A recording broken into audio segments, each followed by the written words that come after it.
Yo, what is good, everybody? It's your boy, the Strongest Wizard, and tonight is indeed fight night, and we have ourselves another OP07 match here. We got Lucci on the left, we got Lucci on the right, we got Kamal on the left, we got Floaty on the right. Very, very exciting stuff. This is grand finals here at ANN, the card store in SoCal. Very exciting stuff here, and we're gonna go ahead and see how it goes. I know a ton of people hate watching mirror matches, but I do think Rob Lucci is getting very, very popular lately, and I think a lot of people want to see how that mirror goes. So we're gonna go ahead and see how that happens here. So we see Kamal here swinging 8K, million in the top 2, and then we do end up connecting that swing, 5K swing from Floaty into Kamal here. He counters out of it with the 1K. But quick shout out to today's sponsor, which is DXN Outpost DXN Provisions, the only place to get all my seal product. And guys, right now they do have a ton of singles as well as some seal product on their website. So if you're interested in that one piece product, check out the link below.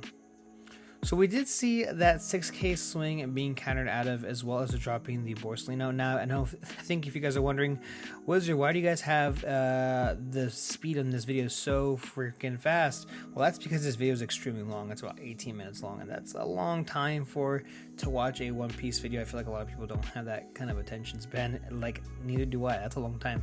So the 6K swing does end up being countered, and now we see the 5-cost Sabo. We're gonna go ahead and draw 2 trash 2, of course, and we're gonna go ahead and trash a couple of cards. Let's see which ones they are. That's Brook as well as a Spandam, and we're gonna go ahead and pass the turn. Now, Kamal has been playing this matchup very different than Floaty. I think these players have been playing it very, very differently.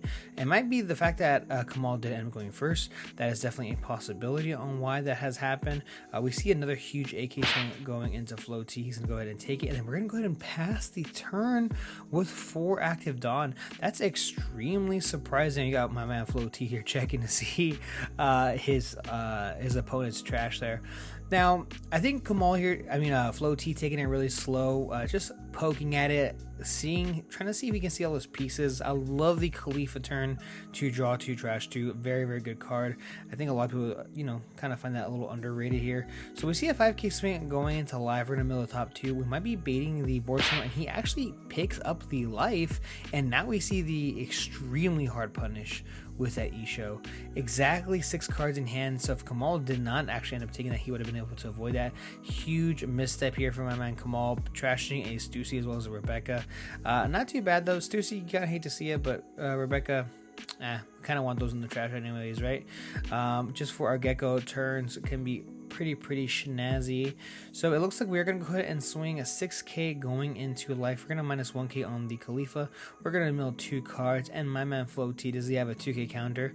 You could also block and then give him a 1K. I actually don't mind that. I don't think he's gonna go ahead and swing with the Borsalino this turn, so I would definitely be pretty sure that doesn't happen. And I guess we're kind of swinging 5K into life, and we're gonna go ahead and block it. I think we had a misstep on how many Dawn we had. I think Kamal didn't realize that. So we do see the Tempest kick, and now we see the Sabo coming down to get rid of both of those characters, the Isho as well as the Khalifa. And now we are staring down the 8-cost Sabo. A pretty good turn here for Kamal, being able to get rid of both of those characters. But it's all about the crackback. With these black mirror matches, it's always about the crackback. I think like the biggest thing is to worry about is your hand size. I feel like a person, when someone's winning based on their hand size. And even though Floaty only has 1 character on the board versus Kamal's 2, great characters, Borsalino as well as Sabo, Kamal only has 3 cards in hand. That is huge. My man Floaty has like 8 cards in his hand. Absolutely insane here. We're gonna go ahead and tap 1 to possibly play the Spandam, and yes, I was correct, searching top 3 for a good mill. Just 1K counter out of hand. You hate to see it. It definitely does happen, whether it's brand new or whether it's Spandam. It just always happens to black. Now, fortunately for this deck, they can actually recycle some of those characters and some of those cards. So 6K swing going into life, and we're gonna go ahead and take this, dropping down to 3 life. Kamal finally has 4 cards in his hand now. And we're gonna go ahead and see exactly what Floaty wants to do. Now let me know in the comment section below And yes, I'm not gonna.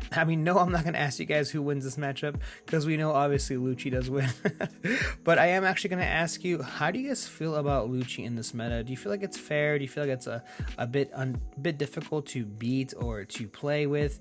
I feel like a lot of people have been complaining to me on the channel about how Lucci is just a really unfair deck. Every time you play out a body, it just everything dies. The ceiling is extremely high for the removal of this deck, so I'm really interested to see what your guys' thoughts are. Now, we did play the Rob Lucci as well as the Rebecca just to kind of get some cycle on the board, just to get some bigger bodies on the board.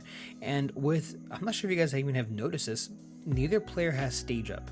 And that's absolutely huge. Now, the fact that neither have stage is pretty good in general. It's obviously better to have no one have stage than just one person if you're either player, obviously. So we see the Spandam, and we are going to grab that 4-cost Rob Lucci. We see the Broken Trash as well as a Suru. Not too bad here. And 9 with 9 active Dawn. Kamal does definitely have a decision to make. He's definitely been swinging extremely aggressive, but this time around we are facing a Gekko on the other side of the board, something that for the first time ever Floaty is able to bring out, so that's huge. So we're going to go ahead and swing 6k possibly into life. It could be also into that Rob Lucci, trying to get some cards out of Floaty's hand. But we are going to go ahead and swing 6. We're going to go ahead and swing into the Rob Lucci, I believe. And it looks like we're going to go ahead and give him the Kaku. Not too bad here. We're going to go ahead and swing a big Sabo swing into the Lucci. We're going to go ahead and block it with the Rebecca. I do like that play. And then now we're going to see the 8-cost Gekko Moria.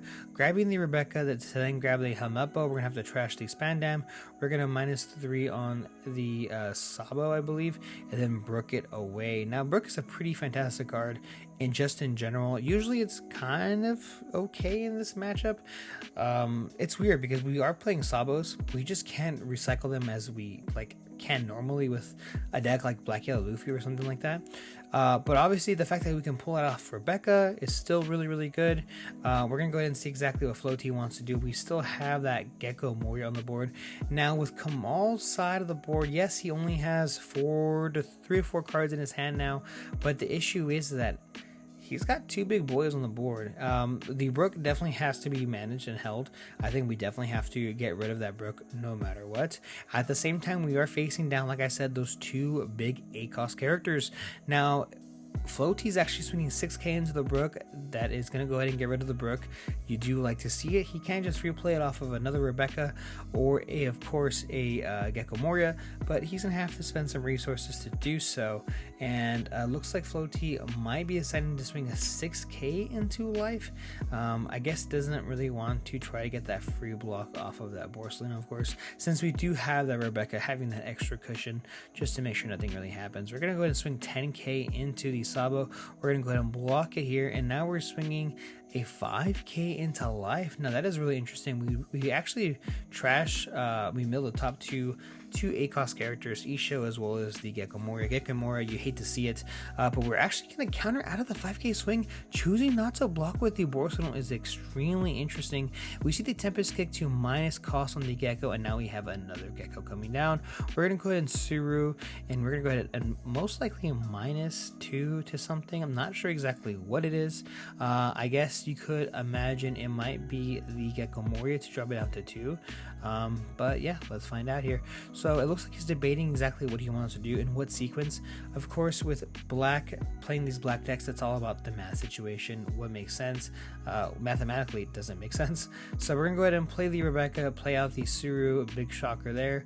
We're going to go ahead and -2, and I think there was a bit of a situation here since I was watching this game where Kamal was trying to understand, okay, well, you have to minus stability first, and there was a bit of an issue that they had, but they were able to figure it out. We're going to go ahead and drop the Gekko Moria down to 2. We're going to play the Spandine and then use its ability here to bottom deck 3 CP cards to go ahead and play out that Rob Lucci, replacing that card to pop it, and it looks like we're going to go ahead and pass the turn. Now, a pretty effective turn here. Unfortunately, that Rebecca can just get removed by some sort of removal. Even cards like Brook or, there's a ton of different cards that you can use to remove it. but we are still facing down now to floaties, to 8-cost Gekko Morias. The question is, Kamal doesn't have too many cards in hand, but does he have enough to actually get rid of one of these big characters? Now, I haven't ignored this 8-cost Sabo on the board as well. That 8-cost Sabo is an issue here, and I think Kamal's really taking his time to figure out, how do I approach this? How can I get rid of some of this pressure that is on the board, of course on the side of floaty? At the same time, do I even have time? Can I go way more aggressive at life here and not try to stall, but just try to go for game as fast as possible? Yes, floaty does have an incredibly big board. We got 2 6Ks and we have 2 9Ks. Something completely absurd. Yes, I know what you're thinking. Gekko Moria, 8-9K stat line with being able to bring back 2 bodies. How is that legal? I don't know is the question. So we're going to go ahead and swing 7K into the actual Rob Lucci is what it looks like. We're going to go ahead and give him a 2K counter, and that is an extremely big feel bad. You were hoping to get rid of that, of course, or get the chump block off the Rebecca. We're going to swing big Sabo into the Lucci. It does end up being blocked by the Rebecca, and now we see the Gekko Moria bringing back the Hemelpa once again to -3 cost. Bring back the Brook. Oh my goodness, that is hilarious. And I think we might just pass it on to here. Now, of course, that Borsalino has been a wall of some sorts, but I feel like it hasn't done much. We haven't been able to attack with it. We didn't even block it when we could have with that 5K swing. So very, very unfortunate here. I would have loved to see that 5K swing at least going into life, trying to poke at it just a little bit more. And I do imagine it's probably there to possibly protect the Sabo, but I'm not too worried that Sabo is going to get hit against the Gekko Morias. I think he's actually going to get hit with some removal. So that's really what I would really be afraid of here. So I do think the 5K swing off that Borsalino is a bit of a misstep here, but we're going to go ahead and see. Maybe he just wants to protect his life, you know. He doesn't want to drop down to 2, or possibly just drop down to 1 even so. So it looks like we're swinging 9K into the Sabo, and that is extremely interesting here. Could have countered out of that with 1 card, but choosing not to do so, or maybe we don't even have the counter in hand. We're going to swing big 11K into it, and he lets it go, actually not protecting it here. And now we see a 6K swing going into life. Now, knowing Kamal here, he might just end up taking this, and yes, he drops down to 2 life, and we're going to go ahead and play the Tempest Kick to lower down the cost of that by 3, plus the 1 off the leader. And now we see the deadly 6 cost Brook to just go ahead and trash that character. It does not KO it just trashes it. And an insanely good card, a card that's actually really good against that Borsalino that you see there, just because it's able to kind of go around its main ability of protection. Yes, so now we have Kamal here currently sitting at, of course, his 10 Dawn, and I mean, these boys are in the think tank. I have this video, like I mentioned before, at 200 speed. 200 speed, and we're currently sitting at looks like 13 minutes long so far. So these guys were definitely spending their time playing this out, since it is finals, of course, like I mentioned before, at A&N in Southern California. Love to see it here. Kamal trying to figure out his trash. What do I have? What do I need? What combos can I put together? Because floaty's board is absolutely menacing. Something to really be fearful of, honestly. The 2 9K bodies plus the 2 6s, and the fact that Brook is a 6 cost character is extremely irrelevant here, just because you're unable to kind of lower down that pressure, that cost just as easy as they would normally be. It's pretty difficult, honestly. And now we see the 4 cost Khalifa to draw 2, trash 2. I do love that art, of course. And for the first time ever, Kamal kind of taking it a bit slow is what it looks like. That or possibly just missing some cards. Haven't had too much cycle here. So we are going to go ahead and -2 costs on that Rob Lucci. And with, looks like we have 6 Dawn. Yes, 6 done up. Let's see here exactly what Kamal wants to do. We're swinging 7k into 6. We're gonna go ahead and -1 cost actually, and it's actually not into Lucci, it's into life here. And now we see the Rebecca. Do we have the Brook? Are we bringing in the Book or the Spandam? We're gonna go ahead and bring back the Spandam, of course, to then probably play out the Rob Lucci to get rid of that by itself. And unfortunately, not seeing a ton of removal is a huge issue here. It's just the fact that honestly, I think Kamal just went down in hand size just way too fast, way too low, way too fast. That's, I think, the biggest issue here. Because if we check Kamal's board as well as his hand, he's like barely making it through turn by turn. And I think Floaty's been doing a really great job to just control Kamal's board as much as possible, as best as possible as well. So with 10 active Dawn, Floaty has a decision to make. There's nothing really to swing into other than life. So most likely we will swing everything into life here. The question is, really, what are we going to play afterwards?